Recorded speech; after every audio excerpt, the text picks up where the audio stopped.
ধন্যবাদ। তাইলে সে যে আর্টিকেলটা পড়ছে এখানে অনেকগুলাই কিন্তু যুক্তবর্ণ ছিল। সেপ্টেম্বর, বৃষ্টিপাত, উত্তরাখণ্ড, নিম্ন, তারপর অঞ্চল, বৃদ্ধি, স্থানীয়, পর্যন্ত, প্লাবিত, ক্রমবর্ধমান, তীরবর্তী, বিপদসীমা। তাহলে এইগুলা যে পড়ছে এগুলা সে নিজে নিজে কি করতে পারছে নি?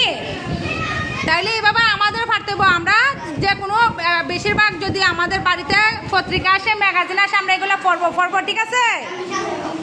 সবাই একটু হাততালি দেয়।